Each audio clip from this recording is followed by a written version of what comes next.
So we'll move back up in our agenda to public forum tonight. Item 2, public forum tonight. Madam Clerk, if you would, please go ahead and call the first person that you have signed up. I do want to remind everyone we do have a 3-minute time limit, and this is an opportunity for you to share what you deem important with council.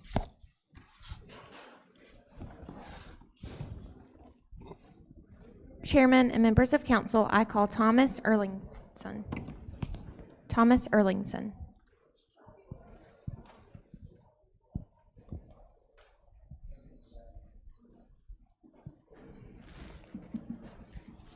Thank you, ladies and gentlemen, for giving me an opportunity to speak. I represent my wife, who cannot be with us tonight, myself, Thomas and Una Erlingson. We live at 219 Friendship Drive in Pickens off of Fox Squirrel Ridge. We are both retired educators. We moved on here in 1985 with our 2 young daughters, who are now married and have given us 5 grandchildren.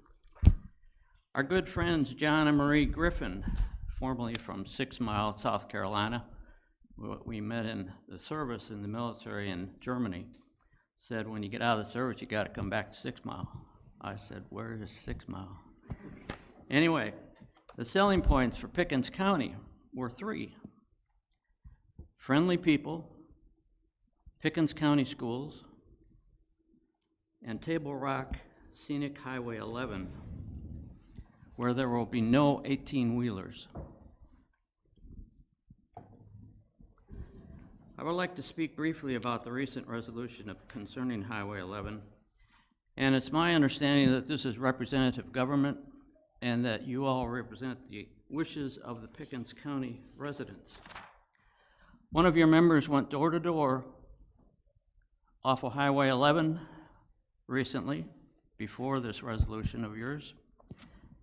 And these are ballpark figures, but they said to this representative who's seated here today, no new manufacturing, 50-1.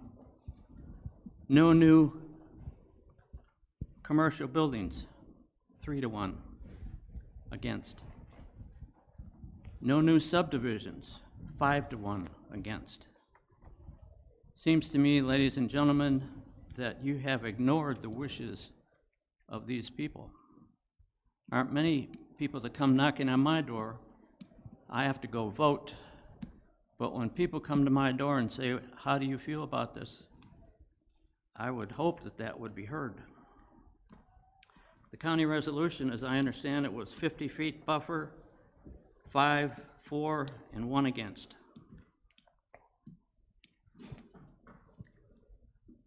The final point I'd like to make, can we quantify tourism?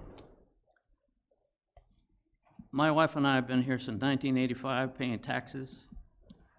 Our daughters recently came down, one from Pennsylvania, one from Virginia, rented an Airbnb off of Highway 11. My sister and her husband came down with their 50-foot trailer 2 years ago and rented a place off of Highway 11. Can we quantify tourism? Table Rock State Park, the amount of Airbnb that's going on around Highway 11? Thank you, sir. That's 3 minutes. All right. Seems to me we're trading commerce for beauty. Thank you. Tommy Stroud. Tommy Stroud.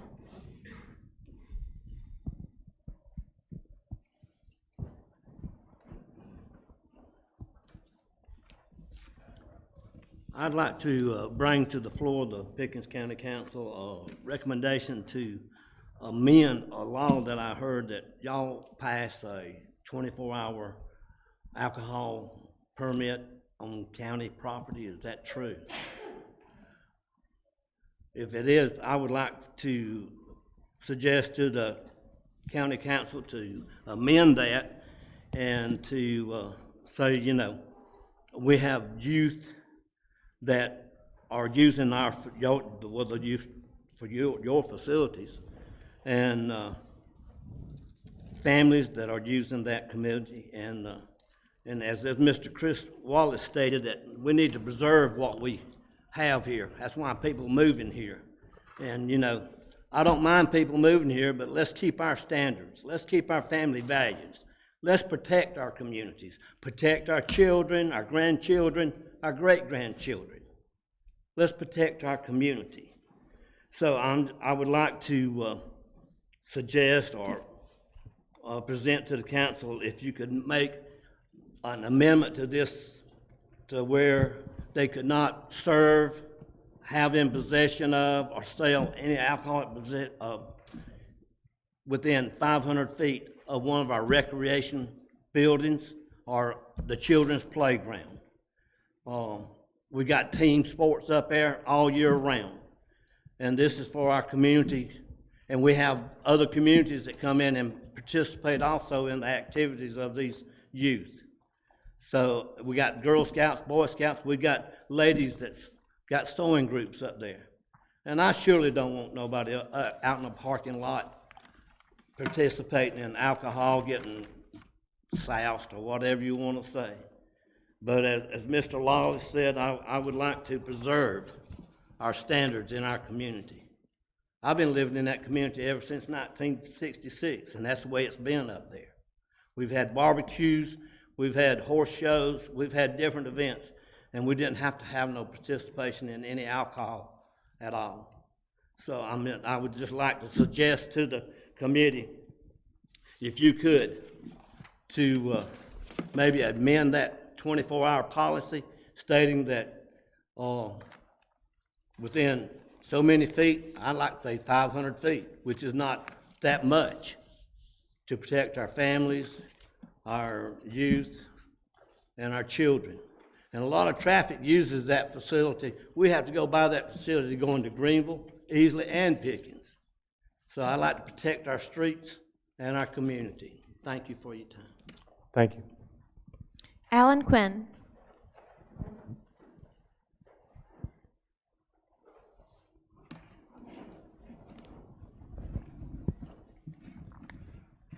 My name's Alan Quinn. I've missed a couple of meetings because I've been traveling on business, but I'm back.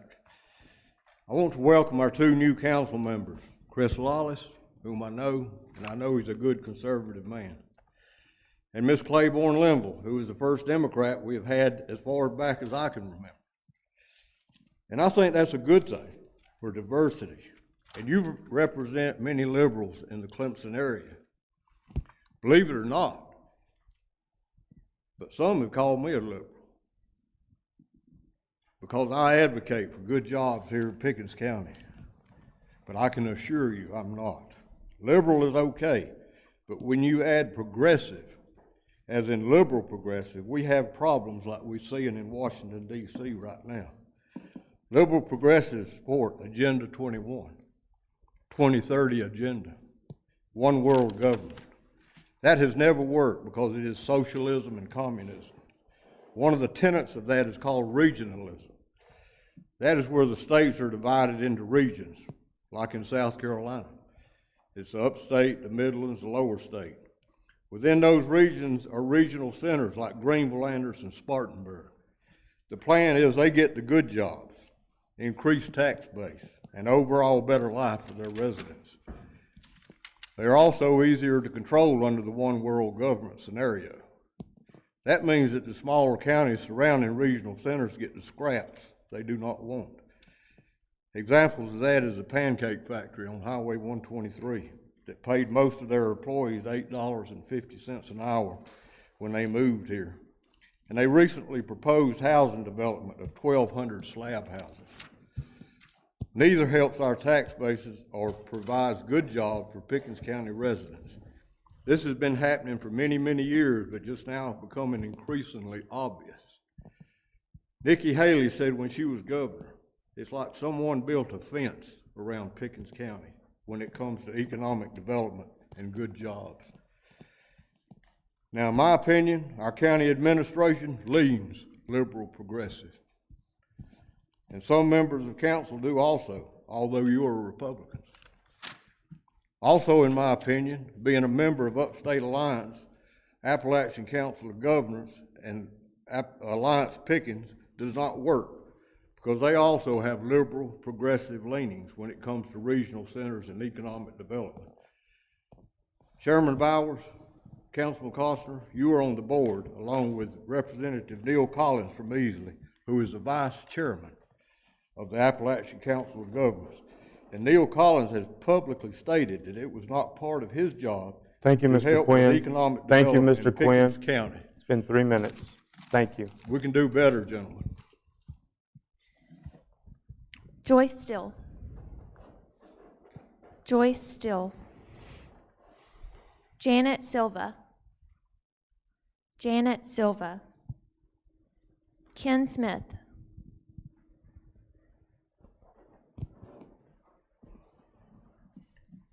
Good evening. My name is Ken Smith. My family and I are the proud owners of Arabella Farm.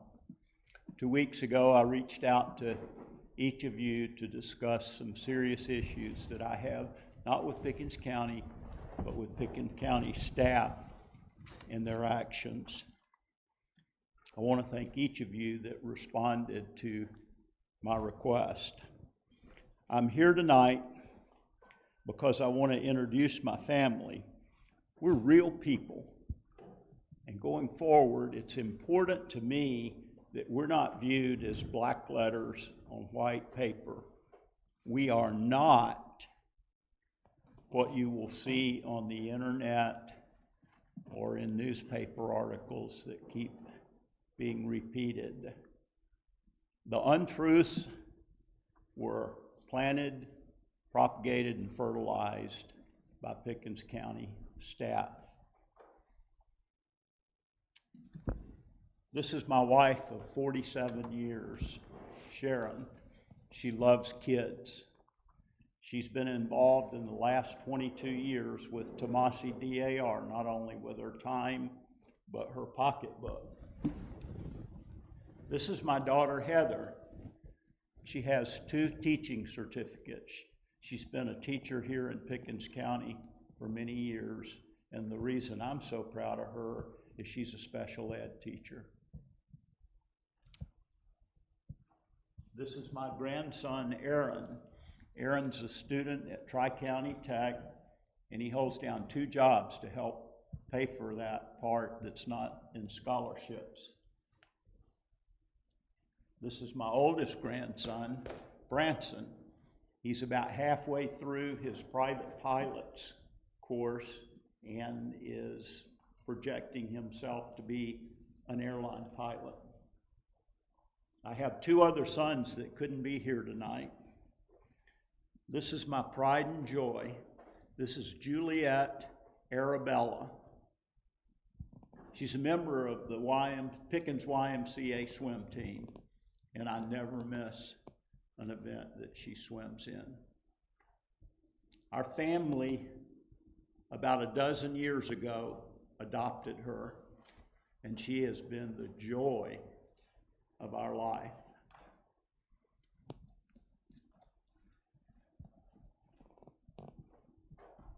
Sometime back, I negotiated and executed a consent agreement with the staff of Pickens County.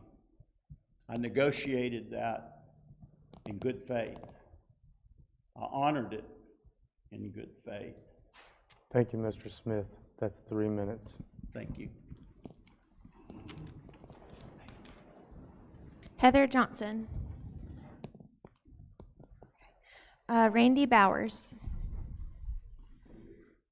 Randy Bowers. Gerald Castle.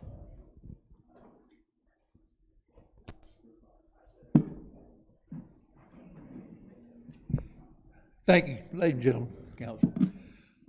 Well, I might say I am a little bit nervous, and everybody said, how long have you been here in Pickens County?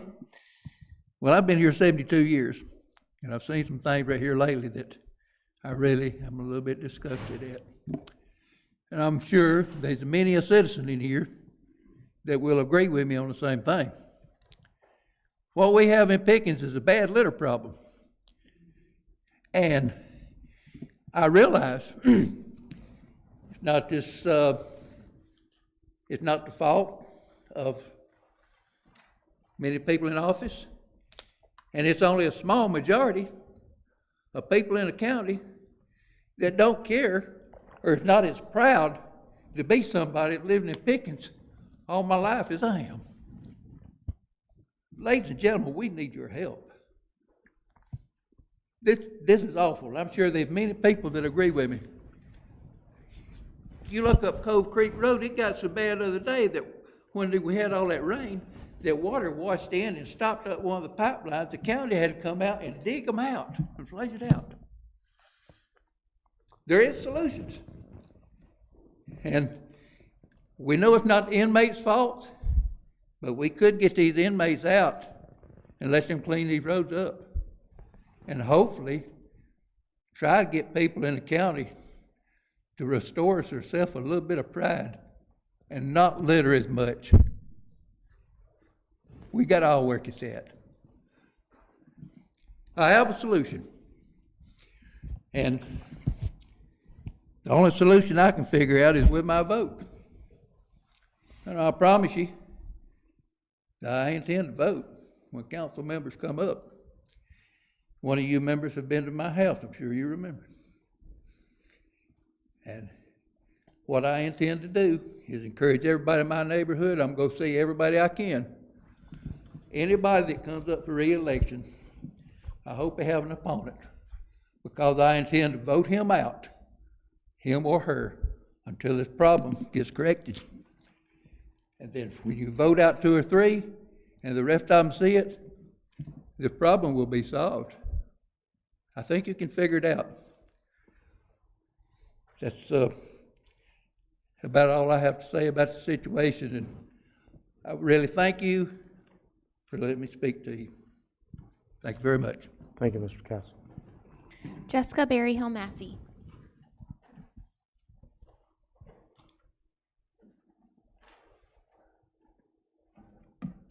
My name is Jessica Berryhill Massey. For 5 generations, my family has enjoyed views of Table Rock at the top of our property and more cows than people for neighbors. I'm well versed in the value of country life. I also lived in Raleigh for 8 years. The traffic congestion, high-density neighborhoods, explosive growth, and lack of the color green was a stark contrast. I'm very glad to be back. Pickens County is also very special with our abundance of beautiful natural water sources, mountain views, and undeveloped land. These are the things that make Pickens County a desirable place to live. Since moving back, I have seen an alarming number of developments rising up rapidly. In 2022, more residential building permits were issued than the entire decade previous, and the projected growth is even more explosive by comparison. I believe our UDSO needs to be strengthened in favor of current residents over future residents or developers. The County Council and staff have seen me at every meeting open to the public this year. I know that you are making the UDSO revisions a priority. My concern is for the desires of the residents to be the most salient part of the discussions. What is the value of an ornately executed plan if it is not what the residents want for the space they have lived in and will continue to live in? Every single person I have spoken to about the growth they are seeing said they believe it is too much, too fast, and too dense. Community expectations are being shattered, and it is this council's responsibility to recognize that it is not too late to shape the growth and be sure the plans they are making are in keeping with the desires of current and not just future residents. You just don't know what it is to reside and drive in a highly dense area until you have lived it. Every single day in Raleigh, I knew that long lines at lights and stop signs, daily wrecks from the sheer volume of cars out and in a hurry, and extremely long commutes were standard. Even in the suburbs of Raleigh, though they tried to plan their road infrastructure for so many people, it still took a minimum of 30 minutes to go anywhere. Is that what we are expected or prepared to experience every day as a permanent part of our routines? Our UDSO does not adequately protect our natural water sources, environmental treasures, and rural views. We need larger riparian buffers to keep all of our drinking and recreational water clean. We need to prevent mass clearing and cutting and protect our grand oaks. Many other counties in our state have ordinances protecting grand oaks, and we need to implement the same. There needs to be substantial fines for violating these ordinances to prevent developers from being tempted to do what they want anyways.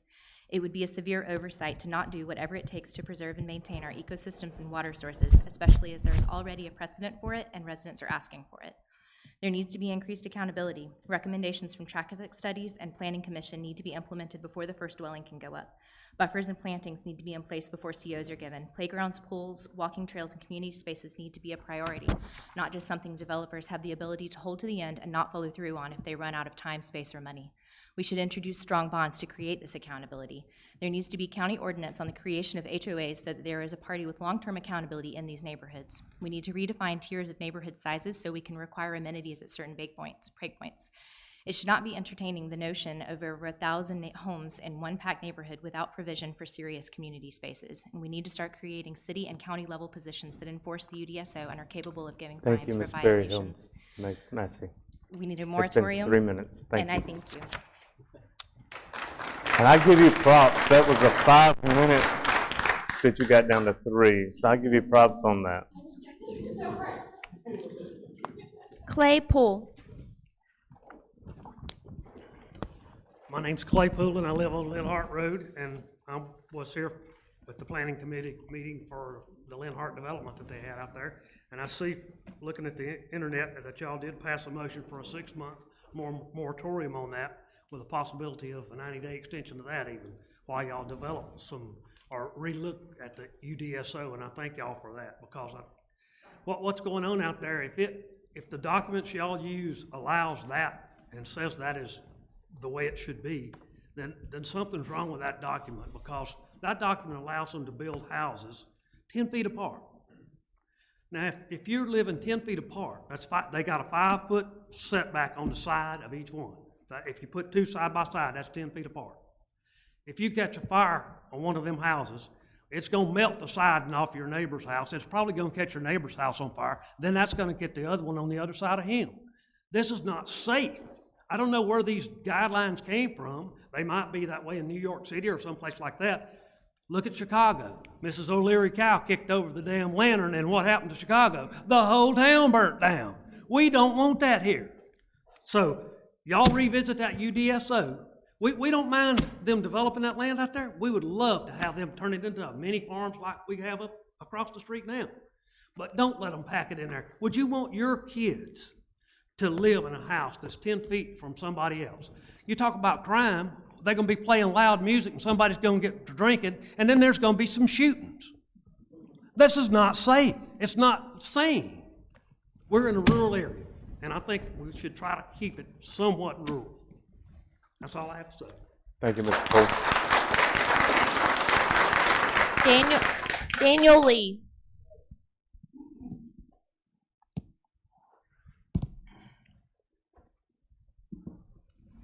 I'm Daniel Lee, and I'm a resident of Pickens County, and I also represent the group, several of us already spoken, the Community Alliance for Sustainable Development.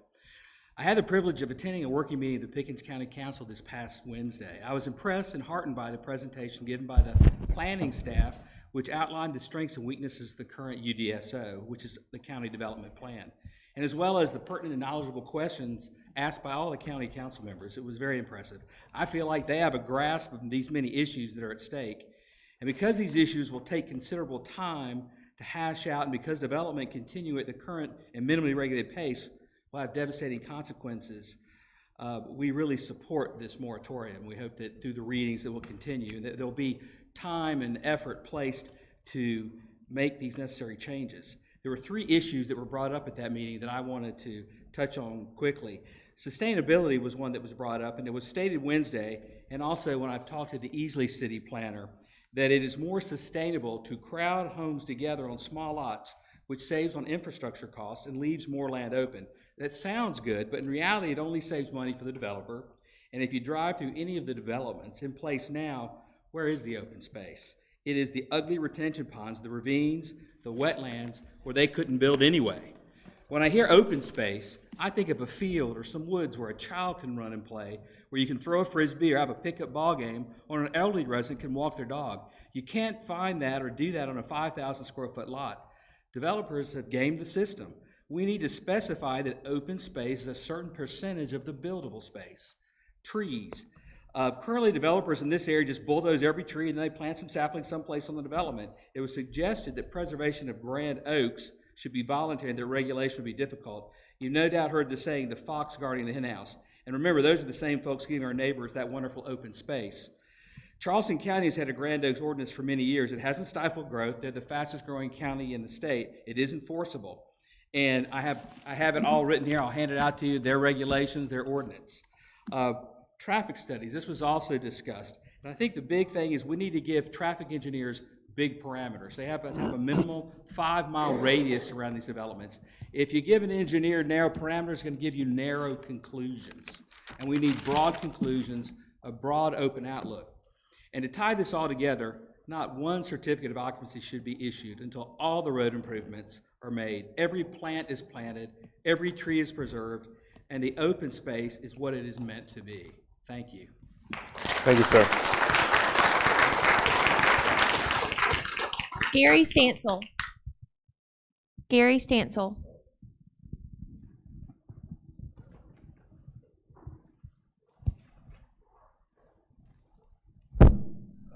Good evening, everybody. Being the chairman of the Planning Commission, this is the first I've heard about all this stuff. I'm just kidding y'all. It was great.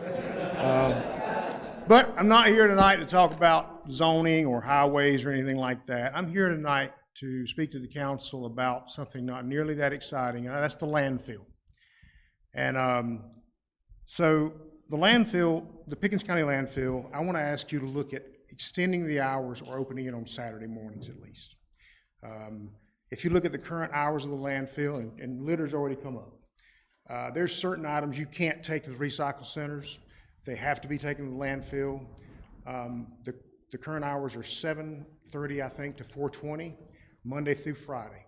So the comprehensive plan states that 67% of the residents in Pickens County who work outside the county. That means that they leave the county every day, obviously, and come back.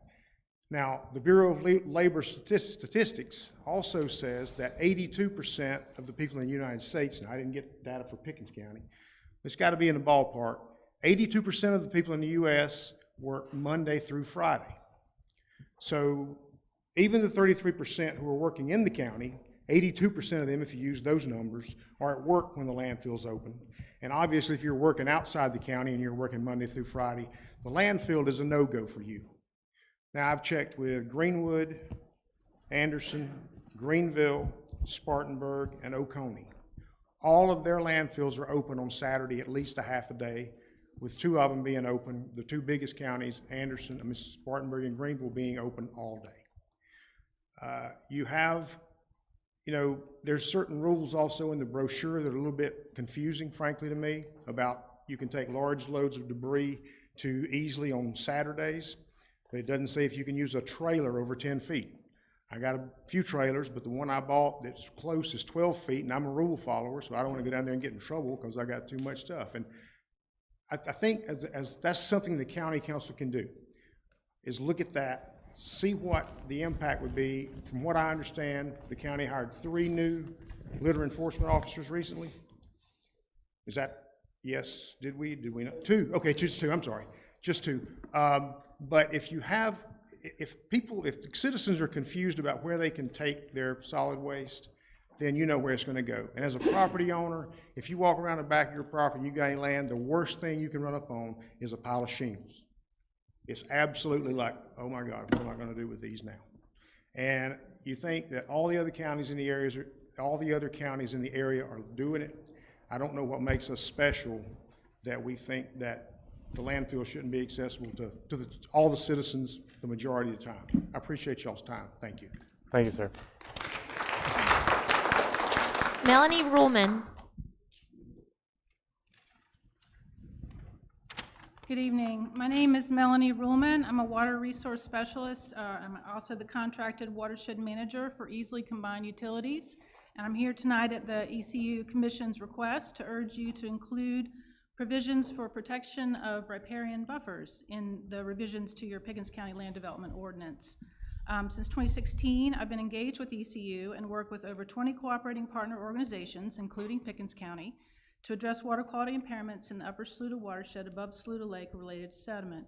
Our program provides financial assistance to rural landowners and farmers for soil conservation work. Saluda Lake supplies drinking water to the greater Easley area and serves over 100,000 customers. Sediment is a significant problem in the lake and in the streams and rivers upstream in the watershed. Water quality is impaired, aquatic habitat is degraded, and recreational use is impacted due to excess sedimentation. Between 2011 and 2012, approximately 1,000 cubic yards of sediment were dredged from the upper lake by ECU at a cost of over $7 million. Since then, the upper lake has filled in with sediment once again, back to the same level, and the estimated cost to dredge again this time exceeds $10 million, and there's simply nowhere to put it. Much of this sediment is coming from in-channel erosion due to erosive storm flows and insufficient erosion sediment control and insufficient riparian buffer protection. Riparian buffer protection and protection of other sensitive environmental areas are important tools for developing watershed resiliency and to protect downstream water quality and are critical and precious drinking water sources and to help mitigate the negative impacts of development. What's a riparian buffer? Riparian buffers are vegetated areas next to streams, rivers, lakes, wetlands, and other waters that help protect them from the impacts of adjacent land uses. A healthy and effective riparian buffer is sufficiently wide and contains a combination of native trees, shrubs, and other perennial plants. Riparian buffers are important not only for large rivers, but also for small streams, wetlands, lakes, ponds, springs, etc.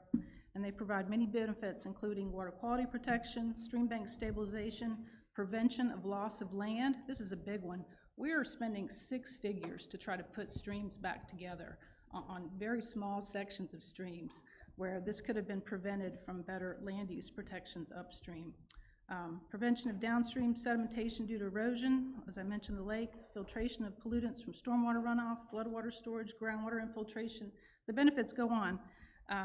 DHEC requires riparian buffer protection during construction. We're talking about a post-construction water quality buffer. Lots of other cities and counties have these buffer protections, and I've been working closely with them.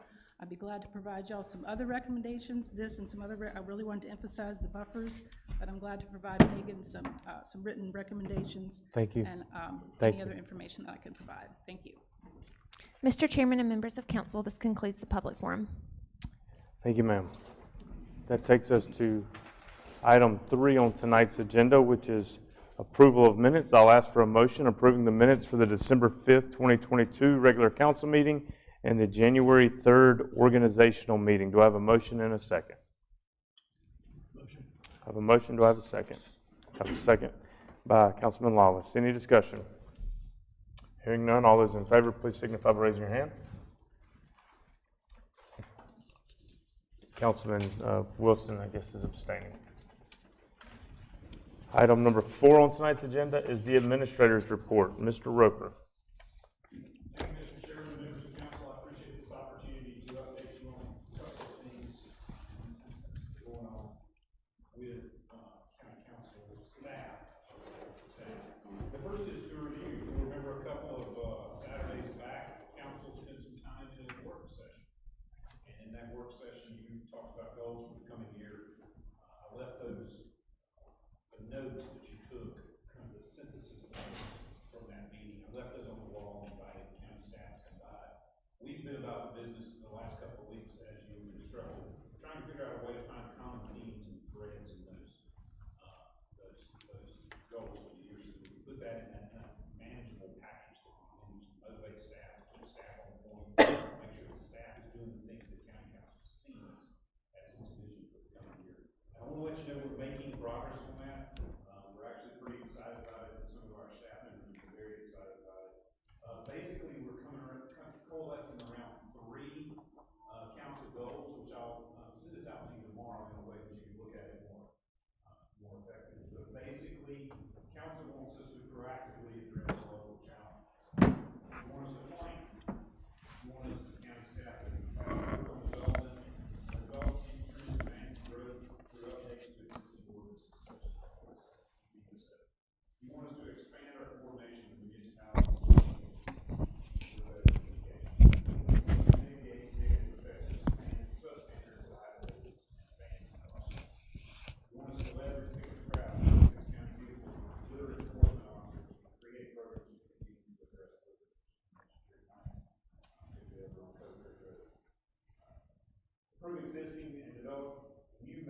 loads, and with full loads and double loads, we provide them with cars to try to help and educate.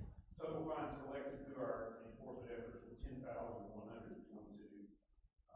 What you're not able to see is the education component of what they're doing, because that's not as exciting, not metrics for that we can do as easily. But I want to tell you the story of one case.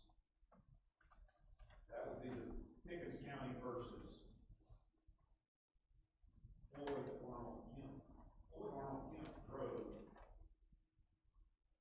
for a company that sweeps parking lots. This is a parking lot sweeping machine. Basically, it sweeps parking lots at Lowe's, Home Depot, Walmart's, and the like, late at night after all of us have gone home. Mr. Kemp was arrested this past week on an outstanding warrant that was brought about through a cooperative effort between our liquor control officers and the Pickens County Sheriff's Office. It was what he would do, according to the allegations of the warrant, is that he would vacuum those parking lots, and then as he headed down the back road between Lowe's and Walmart and Central Foods, he would in the back of the truck and let it all. We weren't there at 3 in the morning to catch him, but luckily citizens called in complaints. The complaints came from him. I had conversations with the owner of this truck, not successfully yet, but I had some conversations with the owner of this truck. Depending on the weight of the garbage that was dumped on our city streets, that might be our truck. So we'll be investigating that, Mr. Hendricks. But regardless, I want to let you know that he was arrested for that because he refused to come in and turn himself in on the courtesy summons. That case is pending, and of course, all individuals making companies implicated are innocent until proven guilty in court of law. But I wanted to let you know that our environmental officers are taking this step. And one more bit of news. Claws were not needed. We had litter inmates out in the last couple of weeks for the Pickens County Sheriff's Office. I want to thank the Pickens County Sheriff's Office for making them available to us. In 2 days of work, those inmates were able to pick up 69 bags of litter, over 1,000 pounds. So we're glad that we now have that capability back with the inmates at the jail. Now that we've got sufficient number of inmates coming back from SCDC.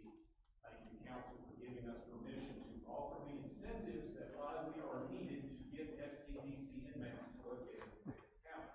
But I want to report back to you that if you see our inmates out working on the road, that's a good thing, it's a good sign, it's good for all of us, it's good for the conditions in our community.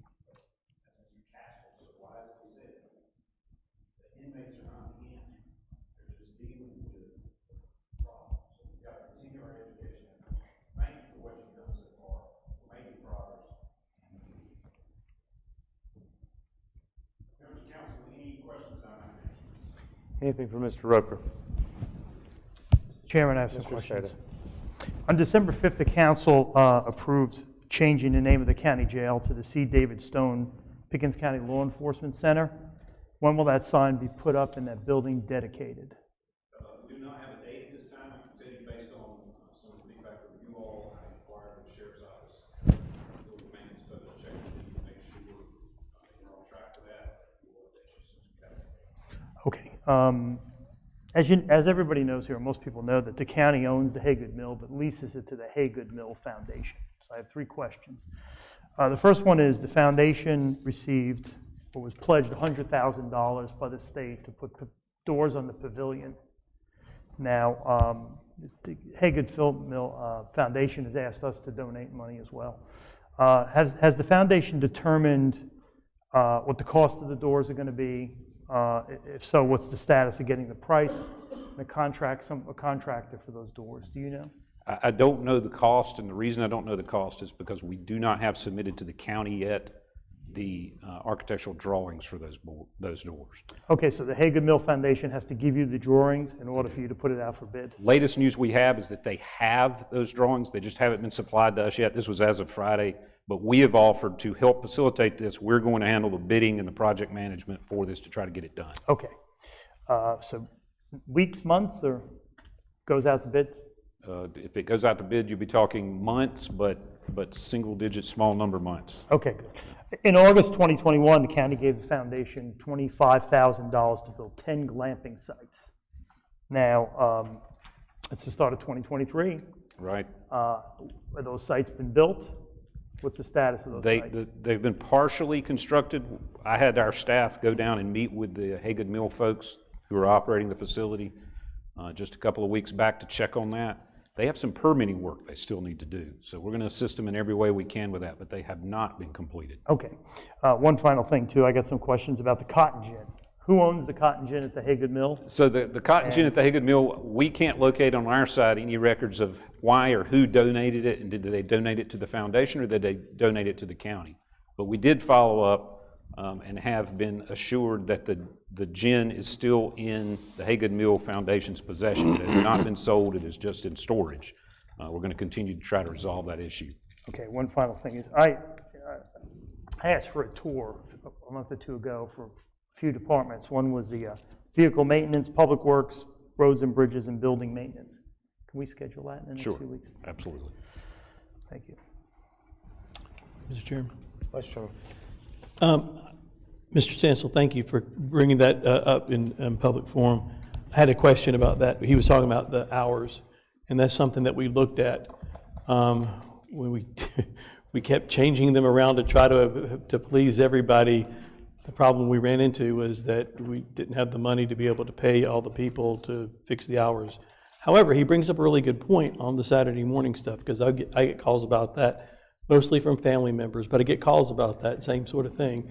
I can't do it now, I'm working during the week. And is that something that you guys can look into and maybe report back to us on? Yes, sir, Mr. Vice Chairman. I made a note about that to look at that. It's the perfect time for that sort of information because we're heading into the budget season. That would be the big determinative factor is do we have the budget or can we raise the budget through fees or whatever to somehow provide those additional hours. So it's a perfectly appropriate time for that kind of question, and we will look into it and have you an answer. Thank you. Any other questions for Mr. Roper? I have a question. Dr. Wilson. So, Mr. Roper, I apologize for being on the spot. It has been quite a while. But if you could, please, kind of review for the board and for the community the permit development process we went through for using alcohol and the reason why we did that wasn't a new policy initiative or agenda by the board. It was to clarify some things for the community. Could you please? Right. So what you're addressing there is the Sunday alcohol sales? No. The permit request to be able to have events that use alcohol on our county properties. We do have a permitting process where individual events during limited hours at a limited location, they can apply to the county to allow the serving of alcohol at a county facility. It is not any time of the day, every day, that sort of thing. It's just not, that's still not allowed. It has to be an individual permitted event. It has to have a vendor who has an alcohol license already. It has to be an event that would be appropriate for that kind of beverage service. So we're not serving beer at softball games. That's not what this is. The only time that I'm aware that it's actually happened, I think it's happened twice that these have been permitted. One was at the Haygood Mill, and I don't remember the nature of that event, but it was specific for that. It was sort of in an enclosed area. They had one of their events. And the other was for an art show at the Dacusville Community Center, where the artist and the people that put on the show wanted to have a wine reception. And so they had a wine reception for it. Those are the only two that I'm aware of that have happened. And the genesis for this, because we didn't have to have 3 readings because we didn't do a new ordinance or anything like that. The genesis was you were having requests and you guys were saying no patently, but there was some legal concern with that. Can you remind me, please? You're correct about that. I don't remember the blow-by-blow of how that all came about, but I do remember that we were getting repeated requests from folks to handle for us to permit little events like that, and it came to county council and asked about that. But this wasn't, it wasn't opening county facilities up to alcohol all day, every day, or even regularly. It's for individual discrete permitted events. And if you could please, I feel kind of like Perry Mason here. I'm sorry. But if you don't mind, there's an element of it where the sheriff has to sign off that the event will, sort of passes muster from a safety and manageability. There's three really kind of procedural hurdles in addition to the county giving the permit, which is discretionary. We don't have to give a permit to somebody if we think the event's not appropriate. But the others are, there has to be a SLED check on the business to make sure they're in good standing, and that's something that the sheriff assists us with. There also has to be insurance on the event to make sure that they're covered in case of any kind of liability. And it has to be served by a licensed, ABC licensed vendor. This can't be just a bunch of people bring kegs to a county facility and have a party. So there's several kind of procedural steps there as well to protect and to make sure these are just individual events, not the main. 99.9% of the offerings at all of our county facilities are absolutely alcohol-free. Thank you. Any other questions for Mr. Roker? Hearing none, we'll move to item 5 on tonight's agenda. Item 5 is the committee report. We had a council work session Saturday, January the 14th. There was a motion out of executive session for staff to work on the administrator's contract.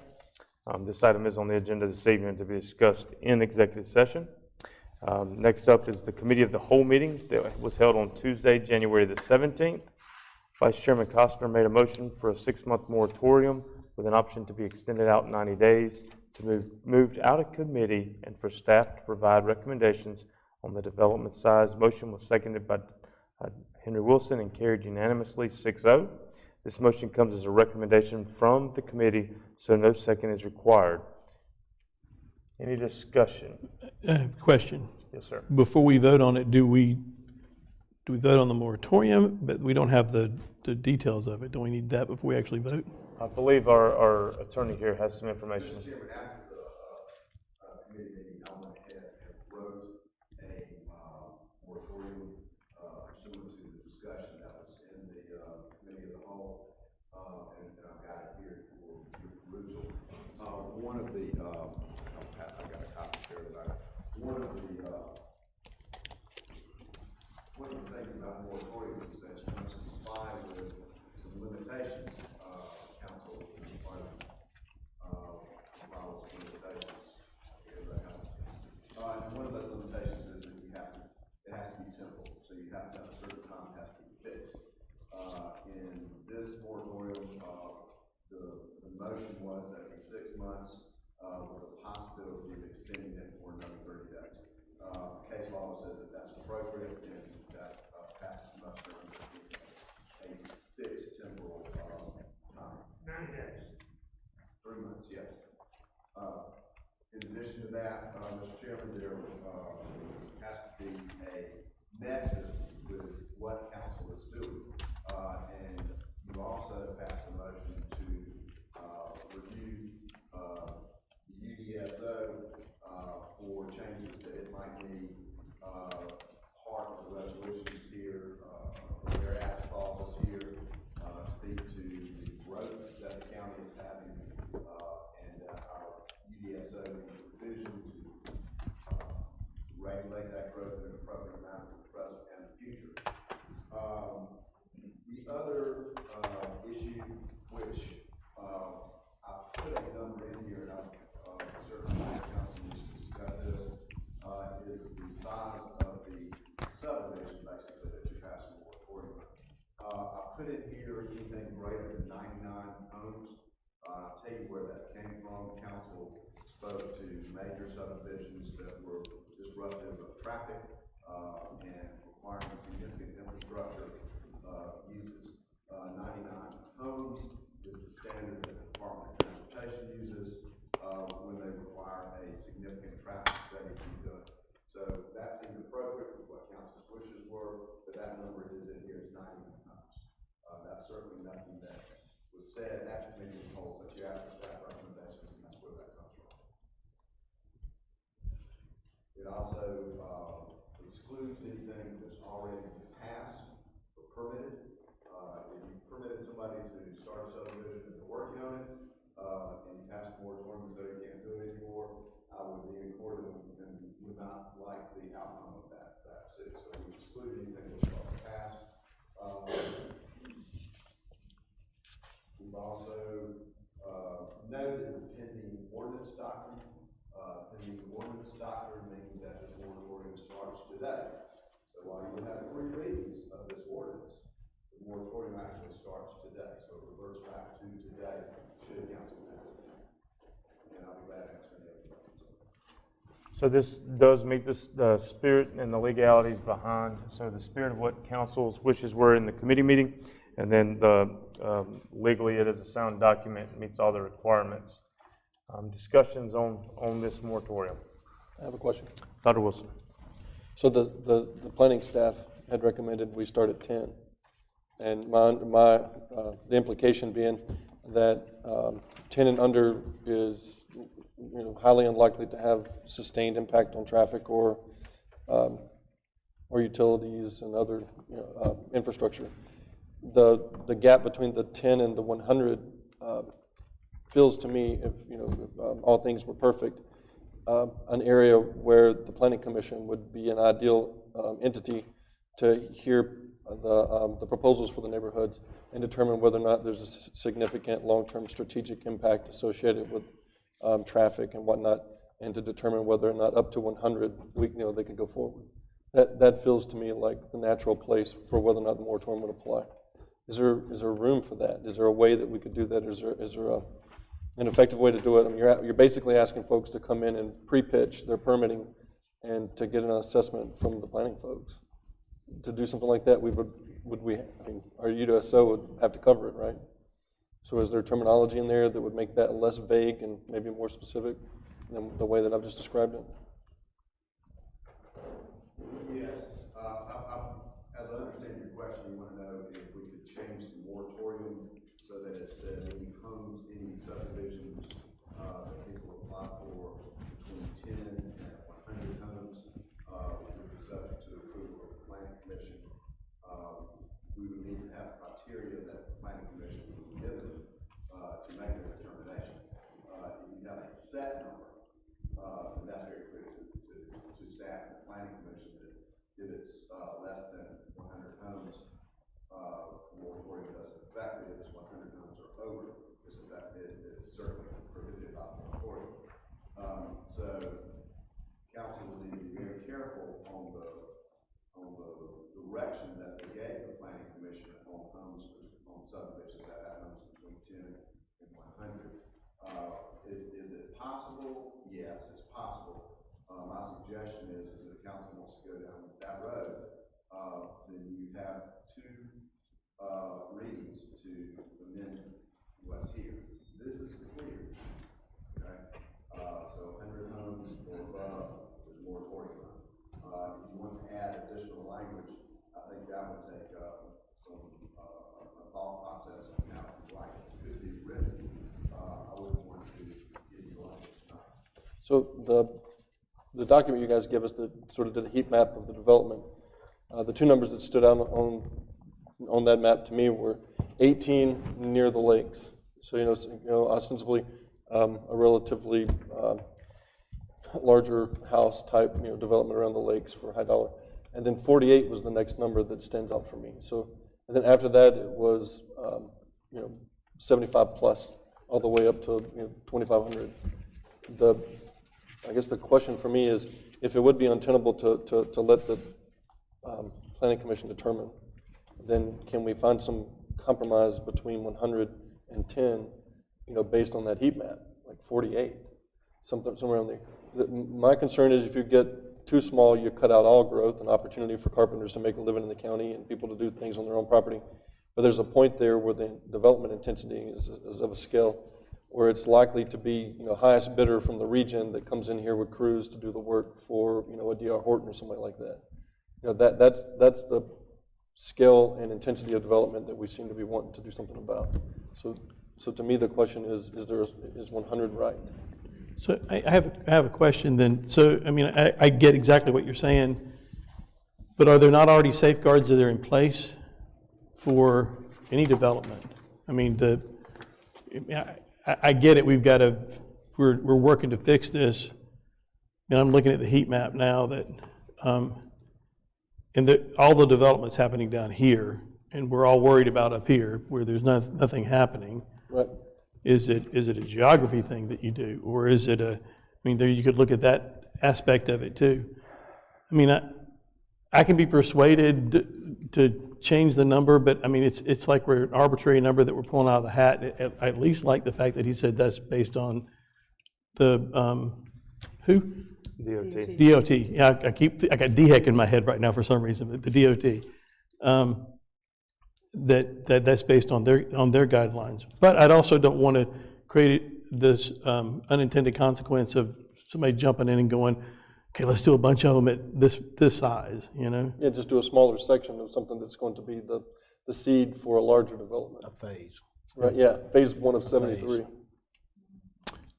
That was gonna be my question. So then maybe that's the language we need to look at putting in there. If it's if we're talking about a phased in, that would be a red flag for the planning commission. I think it'd be great if we could just make this entire headache the planning commission's responsibility to police for us, right? Is it in form of a motion? Unfortunately, that's not it. To your point, I do agree. We did discuss major, minor, and all those things, and if you get down the definition that DOT recognizes, so the legalistic side of it all supports the argument for the 99 number. The heat map and the practicality of it, you're right, that 48, 50, whatever you want to call it, is an argument, but the legalistic side and the common sense side don't always match up. So there's grounds, is what you're saying. Yeah. There's a precedent set for the definition with the DOT. Other conversation, discussion. Mr. Chairman, Councilman Sater. I'm going to make an amendment to this Section 2 moratorium imposed, Section A. So it's 2A. It's going to be subdivision which is in excess of 49 housing units. That's my amendment. So I have a motion for amendment for Section 2A. And Councilman Sater, make sure I get this correct, changing 99 to 49. So the motion, and that's the only change in Section 2A, is that correct? That's true. So changing 99 to 49. I have a motion for that amendment. Do I have a second? I'll second it. I have a second by Ms. Linville. Ms. Linville. Thank you.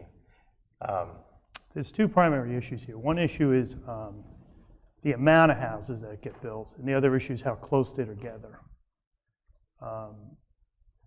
We really can't change how close they are together that quickly. No, but this will solve at least one of the problems while we think about this. Any discussion on that? I have a question. This might be procedural. So you said if we pass this, it starts today, even though it does take 3 readings. What happens if during those 3 readings, the number of housing units gets changed? Wouldn't that have? That's permissible. The ordinance can be changed. It just relates back to today. So after what you pass today, this next week, it will be less than this moratorium. If you lessen the number or increase the number at the end of that, when you do that, that's what it will be. Okay, so if I'm a developer and I come in, this passes tonight with 99 houses, I come in with 75 houses and get permitted, but then next month in our second reading, we change it back to 99, that person got through. Yes, ma'am. Okay. Thanks. Other discussion? I just want some clarification. Councilman Lawless. So our 99 number is a already DOT has done 99, correct? Well, the Department of Transportation uses above 99 when they require a significant traffic study because they evidently the thought process would be that when you get to that side of the subdivision, it changes the traffic. Common sense. And so that's the number they use, and that's why I tied it into that. Legally, you can use the other numbers. That's fine. I think you're fine as long as you're consistent with it, 49 or 10. So 99 is not like a legal precedence if we go with less than that, somebody can't come and say, well, you can't make your own number. This is the standard. That's correct. Okay. Other discussion? Vice Chairman. The only thing I was going to say is that, I mean, I think it's, whatever the number is the number. I mean, if somebody's going to be a bad actor and take advantage of it, if it's 49, then they start with 40 and do the same thing you're talking about. Or they could start with 10 and do the same thing you're talking about. I mean, I think our intent on this is to try to just put a pause on these big developments so that we can study this and make sure we've got everything in place. I'm not sold on the 99 or the 49. I just think that if somebody's going to try to work the way around it, how do you protect that if somebody's, I mean, that's why I was saying, that's why I thought, are there already things in place, or is it the Wild Wild West? Dr. Wilson. So the last time I lived in anything multifamily was a barracks in the Navy, right? You know, when people were way too close. Now it's a quarter mile to my nearest neighbor. So I don't have a range of for me, living in a tight neighborhood would be very difficult. I'm listening to feedback from folks that feel like 50 is a huge neighborhood, which I tend to agree with. To me, the long-term sustained impact of a new neighborhood is 50 to 100 years. I mean, for sure, right? So for the next 6 months, where's the cutoff line? 50 seems like a pretty good sized neighborhood. And if you do $500,000, I mean, that's per house. It's a fairly sustained investment in the community. Chairman? Councilwoman Linville. I would vote to support a smaller number than 99. I respect what DOT does for traffic, but as we've identified, Pickens County is more rural, and some of our roads dumping 4 people in a home, that's an impact on a road that might be larger to us than some other places in the state. Also, I mean, listening to the feedback we had from the watershed expert, right now we have a requirement of ½ acre of a lot at minimum, ½ acre to 1 acre. You're looking now at a 50 to 100 acre development. That can do significant damage to water and trees, and that's part of what we're working on. So I would support going smaller for now, because what we were responding to, a lot of damage can be done with 99 housing units on 1 acre lots each, can make a big effect for some of the stuff that we have identified as wanting to change. So I would support a smaller number. Other discussion on the amendment? Mr. Chairman, Councilman Seda. when you have water and sewer, you can put houses on a 5,000 square feet. Right. Right. So that's the problem. It's not. I don't know. It's not an acre and a half. It depends on where they go in the county. Yeah. It depends what your water and sewer is. So I think 50. I mean, I own a house in Cherish Ridge, and those houses are pretty close, but they could have been closer under the DSO. I mean, and there's cars all over people's lawns and things like that. It's pretty rough. Those houses are way too close. I don't think any subdivision should be built that way, and I would think most people would agree. So, I mean, that's why trying to keep the number lower, so that you don't, if it does happen to sneak through in the next 6 months, it won't be that, it won't be 2,000 houses, just be 50, 49. Other discussion on the amendment? Hearing none, the motion on the table is to amend Section 2A from 99 to 49 homes. I have a motion and a second on the amendment. We had discussion. All those in favor of the amendment, please signify by raising your hand. That is unanimous. So back to the original motion on the table, which would be the moratorium as presented with the amendment. Any discussion on that? Mr. Chairman. Vice Chairman. Does this need to go back to the committee of the whole for us to talk about? That's actually next on the committee log. Oh, it is? Yep. For us to put this one back in? Let's make sure. No, you're right. Yeah. Go ahead, make that amendment. Just to amend this moratorium to go back to the committee of the whole, just so that we can get updates and so that we're not at the last hour figuring out what we're doing. So I have a motion on the table to add an amendment to have this be recommitted, the moratorium recommitted following this reading tonight. That's the motion. Do I have a second on that motion? Councilman Seda, do I have any discussion on that amendment? Hearing none, all those in favor of the amendment, please signify by raising your hand. And that is unanimous. So back to the original motion as amended twice. Any discussion? Hearing none, all those in favor, please signify by raising your hand. And that's unanimous. Thank you.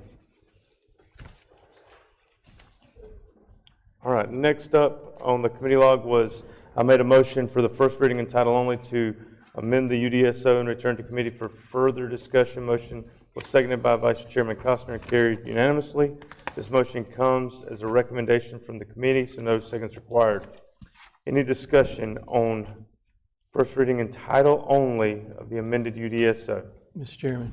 Vice Chairman. I just think it's important that we, I think we all realize this, but we kind of let everybody know that the reason we're doing this first reading in title only is just so that people know we're going to work on this. And, come hell or high water, we're going to get to where we need to get to, but we got to start the process, and first reading in title only basically means we're starting. So that's why we don't have the details on anything yet. Absolutely. Other discussion? Mr. Chairman. Councilman Sayer. One of the things I would recommend is many different areas in the DSO are not related to each other. Like RV parks is not really related to the lot size for subdivisions. Certain things are going to get done very quickly. And I would pass them as quick as they're done. And that may require 3 separate readings to do that, but I would do that. I would try to get that stuff as fast as possible. Because there's some things we could do very quickly. There's some things that, frankly, we're probably not going to do in 9 months, or it's going to take 9 months. So I would just recommend to the leadership to keep that in mind as things come up, that maybe we can just fast track them and get them done. One clarification. No, Dr. Wilson. Question from Mr. Sada. You're asking the staff to give us sort of a prioritized list of the areas that have the most impact on the moratorium that we just did? No, because what happened was, I think what they said last time was Todd said, we've got something for the RV parks and for, was it tiny homes? We have that, that would be like right up, real quick. Now, why should we wait another 6 months if that's already done? Let's just get that passed. And honestly, some of the things I just may not vote for because I don't want tiny home communities all over the county.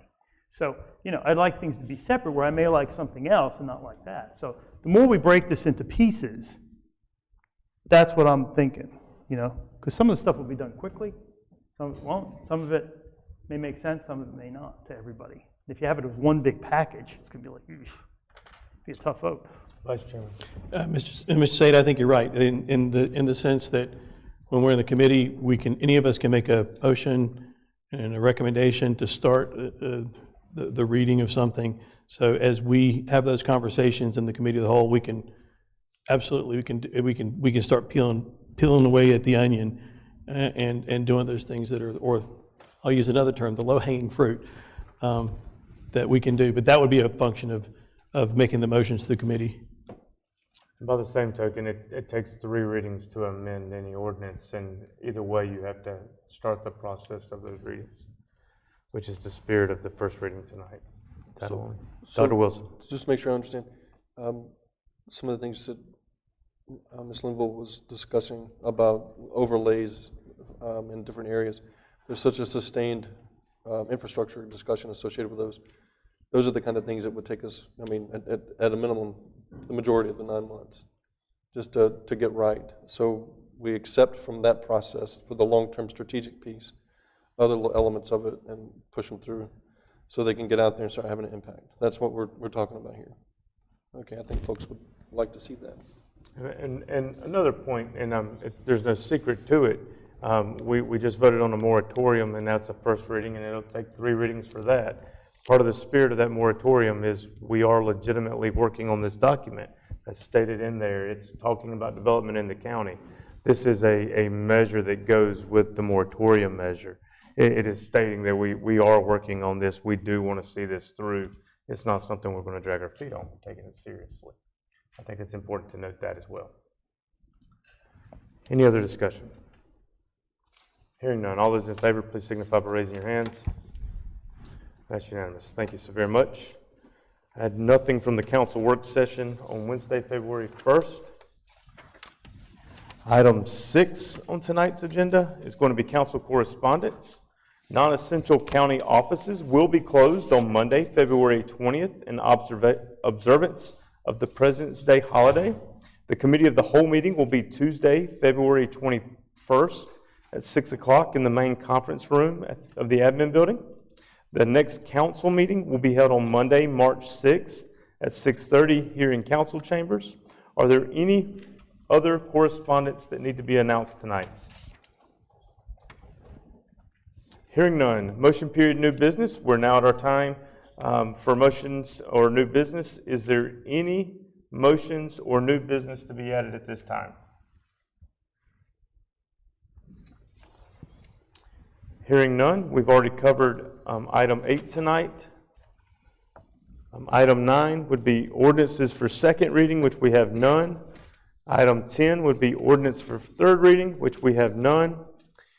Item number 11 would be other request agenda items. At this time, I'm going to recognize President John Lummis from Upstate Alliance. If you don't mind, please, sir. I almost gave you an honorary doctorate there. I apologize. Wow, I'll take one. Thank you. Thank you, Mr. Chairman, members of council. Thank you so much for allowing me to come before you this evening and talk a little bit about our organization and what's been going on in the last year. I know we have 2 new members of council here, so I wanted to go through and do a little bit of an overview of our organization. But first, let me introduce myself. Again, I'm John Lummis. I'm the president and CEO of the Upstate SC Alliance. I've been in that role for 9 years. I'm from Anderson, grew up in Anderson, still live in Anderson. Previous to this job, I worked at Tri-County Tech for 8 years and worked with the county very closely. And previous to that, I was at Anderson County as the Economic Development Director for 4 years. The Upstate Alliance, we're the regional economic development group for the upstate 10 counties of South Carolina. We were formed in the year 2000, and we're a public-private partnership. And that's really important because if you see the map there, we have 10 counties that are members of our group, Pickens, of course, being one of those. And by the way, thanks to Pickens County Council for being a member of the Upstate Alliance. We also have 8 cities that are members of our group, and they're represented by their economic development directors. Our main constituency in what we do are the local economic developers, Ray Farley here in Pickens County, and then the other 9 in the county, and then those that are at the city level. I mean, we work, what our work is on a daily basis is to try to find new business and leads and prospects for them. Ray's a member of our local developers committee. We also have Emily DeRoberts, who is our past chair, Roy Costner, who is on our executive committee, and certainly appreciate their leadership. A couple of things I just wanted to mention about our upstate region. We have about 1.56 million people in population in this region. We really are a manufacturing region and have been since the 1880s with the textile industry, and now we have a very diversified manufacturing portfolio. About 2,100 manufacturers are located in the upstate of South Carolina. And our workforce closely tracks that. We have about 30% of our workforce that is either in manufacturing or support of manufacturing. We also have 540 international companies from our region, in our region from 34 countries, so very international, very export driven. And the region we're in between Atlanta and Charlotte is really an economic juggernaut. I mean, it is growing, our area is growing, and our role is to make sure that business continues to come and that our economy grows. Okay, so I like this slide, particularly for folks that are not as familiar with us. Again, the Upstate Alliance is one of 8 regional alliances throughout the state, and our focus is on awareness, which is we market our region to the world. We identify companies that we think match well with us, with our targets, mostly in manufacturing is what we're recruiting. And then we get into the recruiting part. Our state and local economic development offices, our South Carolina Department of Commerce, we work very closely with on a daily basis. Ray and his team at Pickens County and our other economic development office, they're working on recruitment and negotiation on incentives. And then our Chamber of Commerce groups, they really work on the retention and in the community, making sure that our communities are ripe for business. So why regionalism? In economic development, literature, research, areas that have 1 million in population, that their economies are similar, and our similarity in the upstate is that we're a manufacturing region. They have a better chance of recruiting companies rather than individual counties or cities. Business clusters are regional. As you well know, the upstate of South Carolina is an automotive center. The southeastern U.S. is continuing to grow in automotive, and those business clusters really are regional. When you have BMW that comes in, when you have companies in Pickens County that come in automotive, that spurs other automotive companies to be in your region. Workforce does not know boundaries. City and county boundaries really don't matter when someone is looking for a job. As y'all well know, people that work in Pickens County, many of them live in Pickens County, but many live in Georgia, North Carolina, Anderson County, Spartanburg County, and they're coming into Pickens County. When we look at workforce travel patterns in the upstate of South Carolina, we say 45 miles, 45 minutes is really about a commute, and you really take in large sections of the counties with that. And then lastly, regionalism allows for public-private partnerships. We are set up as a public-private partnership. We have 200 private sector companies that support us along with our public sector partners. So what we really say is that the private sector drives economic development with public sector cooperation. But again, our local economic development partners are the ones that are our constituency that we're trying to get projects to. So the heart of our work is building relationships. This is what it's all about. You still can't beat a face-to-face meeting with someone if you're trying to convince them to move their business to the upstate of South Carolina. We work with a lot of site selectors, and I'm going to show you a picture in a minute of a group that visited Pickens County. These are individuals or companies that are representing companies that are looking to expand, and we find that our relationships that we have with those groups bring a lot of fruit. In the last year, right at half of our leads that we sent out in requests for information came from site consultants. So what we're doing in meeting with these folks is really narrowing down the field. International trade offices, the German Consul General's office, we just had and spoke at an event several months ago. The United Kingdom, Switzerland, we have great representation with these offices because they know what companies are coming from overseas here, and if we know those folks, we can get connected with them. Industry leaders are key, so we keep up with trends. What's BMW doing? The EV battery situation, what are they going to do on needing new companies to come in when we're doing recruiting? And then, of course, building relationships with prospective companies across the world. So 2022 was a really good year. It was our largest year for recruitment in numbers of capital investment and jobs since 2014, about $3.9 billion across the upstate region, 6,476 jobs, 38 new companies, 30 existing companies, and 43% of those were international companies, so a total of 68 announcements. The state of South Carolina had 120 announcements, so roughly a little bit over half were in the upstate region. So when we talk about requests for, I'll go to this first and I'll talk about that in a minute. We started working on our 5-year strategic plan in 2022. We had a plan that was lapsing at the end of that year, And one of the things that we look at are what are the trends worldwide that we're seeing that we're trying to focus in on as we're getting our plan for the next 5 years.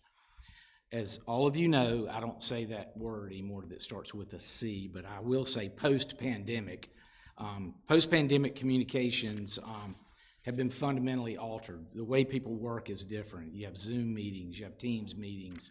You know, the way we do economic development is different because a lot of times now people would rather talk to you on a Zoom call than you going and visiting with them, which is sad in some ways, but true. Work from home has become a norm, and these type things are making communications differently when we work with companies. The second thing, Industry 4.0 is changing the nature of manufacturing and industrial services.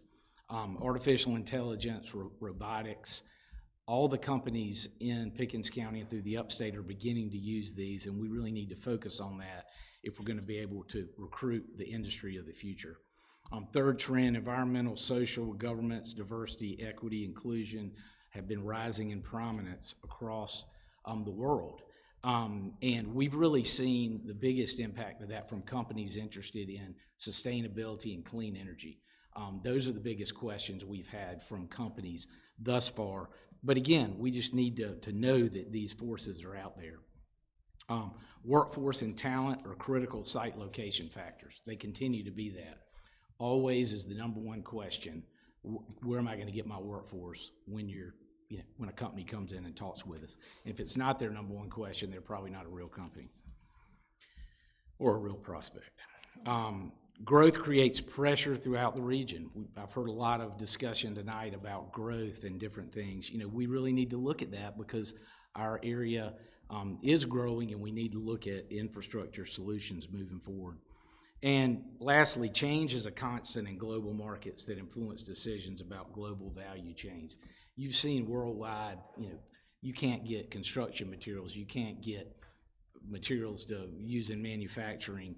The ports all over the country and the world were stopped up with boats out into their harbors. So that's changed the way we do business, and actually that has helped us because we're seeing a lot more companies looking for southeastern presences that have either been worldwide or were other parts of the United States. So, okay, our plan of work, really 5 pillars. You can get the next one. Okay, that's okay. That we're looking at. What we're doing all the time, showcasing the upstate's value proposition to the world. How are we telling those stories about the great things that are going on in the upstate? How do we tell the story of the Pickens County Career Center and why it's one of the best career centers in the Southeast? How can we continue to tell these messages? Really getting into data-driven lead generation. There are so many opportunities now in ways for us to find companies, and really in economic development, the ways that we find companies haven't changed a lot over the last 50 years. We're really getting into the research on companies and finding those companies that are going to best match our region. Recruiting both companies and talent to the region. Again, we work on recruiting companies, but we're also working on recruiting talent, and we're doing that through the next one, promoting the upstate as a talent and career destination. If we're going to continue to grow our economy, we've got to have opportunities for people to have jobs. We have a initiative called Move Up and Skill Up. Move Up is a talent attraction initiative that combines a search engine for jobs through Indeed with job availabilities. And we have been putting that out on social media. Also, we have something called Skill Up that works with people within our region. So we have a jobs board. If you see that there's a welding job in Pickens County, it doesn't only just have that job, it will take someone to the Tri-County Tech website and tell them what training is needed for them to get that job, and then the funding opportunities for that training. And hopefully that person will go get trained, 6-month course, and then get a job as a welder. And then lastly, championing economic development in a business-friendly environment. South Carolina is one of the most business-friendly states in the union, and we want to continue to be that. We have the lowest unionization rate of any state in the country, and we need to continue to have policies that show that we are a business-friendly state, and that's how we do a lot in supporting our local development offices. Okay. So I was talking about site consultants.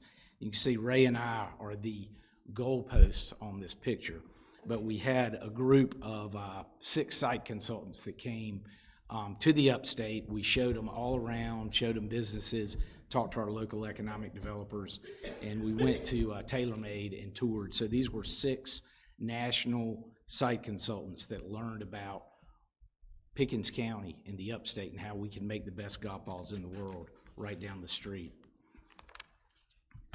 We also went to the Pickens Career Center. I couldn't find a picture from that, unfortunately, but we did tour the Career Center, and they were amazed and very excited about what they saw. Okay, so how do we support Pickens County? We did 13 individual research requests for Ray and his office in 2021 and 2022. Those aren't including the request for information where we helped him get information together to send out to different companies. We also sent out region-wide 80 requests for information this year to our counties and cities. And when I've been here in the past, we've talked about the importance of that relationship with the South Carolina Department of Commerce through the regions. 55 of those 80 were projects that came from the South Carolina Department of Commerce. So that was double, the 80 number was double what we did in 2021. So we send all of those leads to Ray and his team to compete against the other 10 counties in the region and the cities as well. Another thing that we did that I didn't have on the slide is Ray had a prospect visit that he needed to make that we were able to fund for him. We give each of our local economic development offices $5,000, what we call a scholarship per year, that they can travel either on our behalf or for a project. So we did do that in the end of this past year. And I can't talk about specific companies, but there are 2 leads that we had identified that are actively looking at Pickens County, and that's all that I can say right now. So we do work very hard to help Pickens County. And then in regard to advocacy, we work a lot with our state legislature on economic development policies that help make South Carolina more competitive. One thing that we did do to help this year, the governmental affairs person from AT&T called me and said, hey, do you know of anybody in your 10 counties that needs some help with some infrastructure for an industrial park? I put him in touch with Ray, and AT&T the county got $125,000 from AT&T. So you've asked me in the past how I'm helping the county, so I think that was a good help there. Okay, I'm almost finished. Okay, I know y'all are happy about that. So keys to 2023, workforce development and talent continues to be the key to what we're doing. Again, Pickens County, the school district, the Career Center does a fantastic job. I'm just going to tell y'all, it's a model, working with Tri-County Tech and others. But focusing on building talent from within and bringing people from outside is going to be key for our counties to continue to grow. I want to talk a little bit about sites and buildings. I know that the county has been talking about this issue, but again, I talked about that we had 80 RFIs that we sent out this year. And in between 2018 and 2022, we had 102 site requests, which are different from RFIs. 56% of those, 56 of those wanted a building. 46 of those wanted a site. So having a spec building is key when these people are looking at your county and being ready for them. The building sizes that we've seen, I'll just go over 2022. The most popular size was 100,000 to 125,000. Second most popular size that people were looking for was 0 to 25,000. So, and then next were those from 25,000 to 50,000. So having a spec building, really a 100,000 square foot spec building, you're in the sweet spot when companies are looking at your area. And then on acreage, In 2022, the vast majority, we're looking at acreage size between 11 acres and 50 acres. So if you get a park in place, you're going to be able to get people looking at your sites and buildings if you have those in place. And then lastly, requests in regard to ceiling height, 29 feet to 32 feet was the most popular request. So get your 100,000 square foot building with 29 to 32 and have some 11 to 50 acre sites in your business. Okay, lastly, infrastructure development. I talked a little bit about that before, but that is just going to be key for us to continue to be successful. You know, water, sewer, road systems, and then access to your industrial parks and your buildings is going to be key with what we're doing moving forward. Okay, I probably took too much time, and I'm glad to take questions. You might not have Any questions on the presentation? Thank you so very much for your time, and I appreciate, go ahead, Vice Chairman. I just wanted to turn my mic back on. Mr. Roberts from Duke Energy, thank you very much for being here. Mr. Lomas, thank you for coming to explain, and it's different, this presentation is different than we've had in the past, because you're saying you invested, we know what we invested, and we are seeing now what the results are off of getting a return on our investment, and that was very important to us, so thank you for bringing that. That was the point I was about to make, is it definitely sounds like you learned from the previous times, the questions we asked, so you just came prepared, so you did a great job I'm with that. not too old to learn. So you did a great job, and thank you for your service, Mr. Roberts, to this organization and all the other organizations that you've been a part of, and the relationship that we've had, and we got you for another month, right? And then we need the phone number on the boat, where you're going to be. I don't know where it is. I do want to thank the council for your continued support, and I'm going to tell you, there's no county that I work harder for than Pickens County of our 10, so I'm just going to tell you that. Y'all are on my mind a lot, and thank you, Roy, for your service on our executive committee, and as well to Emily. Thank y'all. Thank you. Up next on tonight's agenda is B, update on county administration roof and potential solutions. Mr. Roper. So you may have noticed, Chairman, members of council, the buckets that we have. They appear to be purchased from Ace Hardware, which is branded on the side of Ace all around, mainly on the inside portion of the building. Just for those of you that may not recall, 7 or 8 years ago, council decided to allocate money to fix the roof on the inspection building. This building, which is a great building to this day, serves the county well. Tom Henry tells me it was designed to work or to last for 75 or 80 years.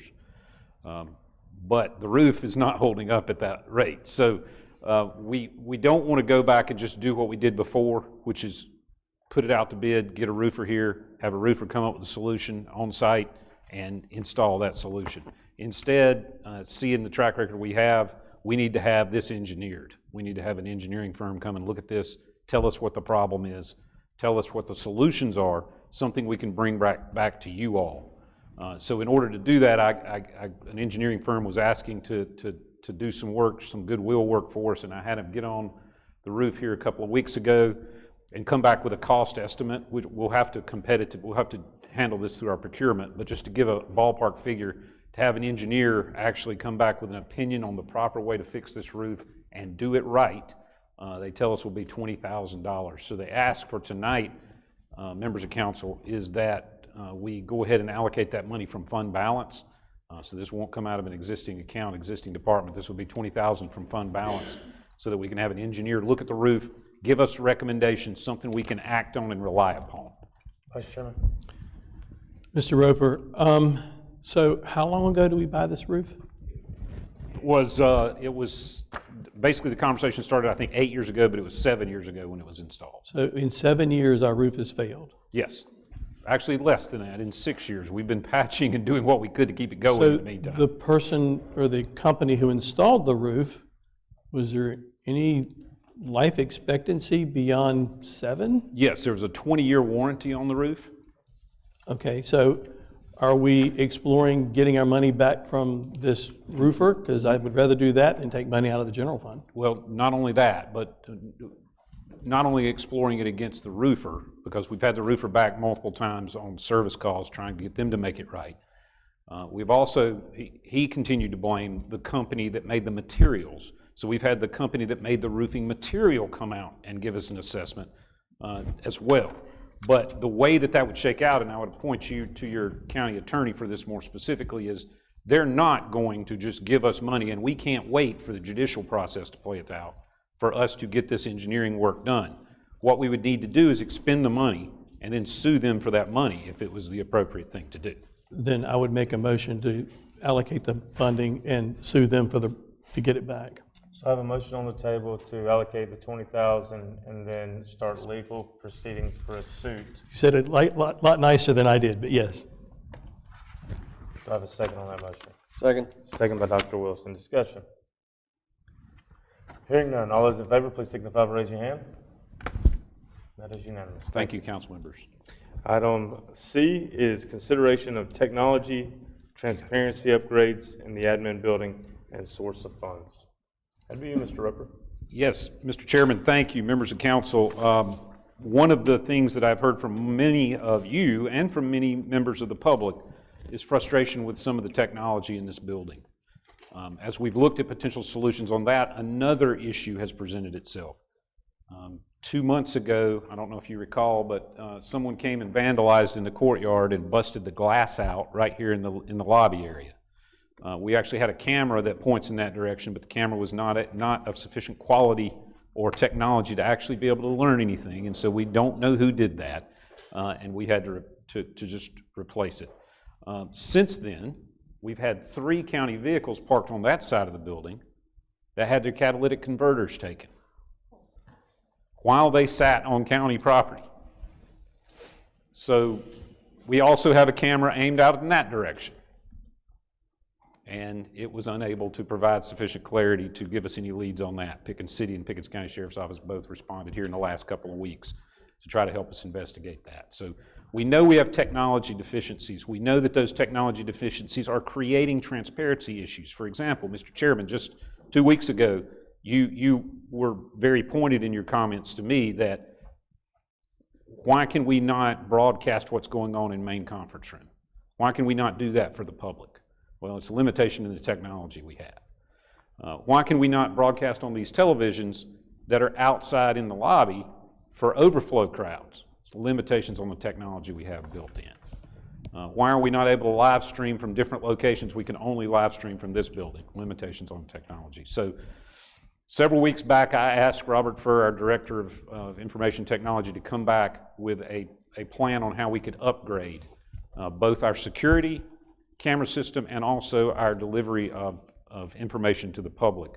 And the good news here, this is all bad news, the good news here is that through our membership in NACO, the National Association of Counties, we were alerted of the availability of grant funds for the delivery of government service, and that availability of grant funds is from the bipartisan infrastructure law. Pickens County had been allocated, based on our size, $50,000 last year and $50,000 this year, which will more than cover these technological and security upgrades. But for NACO notifying us, there was no one from the federal government was going to call us and tell us this. There was no data that we had received. So to the point of the last presentation where you make that investment, we think this is a good example of how the National Association of Counties really does serve us. So what I'm asking for tonight is for your permission to move forward with that grant funding that is foursquare with these 2 issues for us to go ahead and allocate that money and fix those 2 problems. So I'll make the motion that we accept those grants or whatever those grants and then allocate that money for these 2 issues as stated. Second.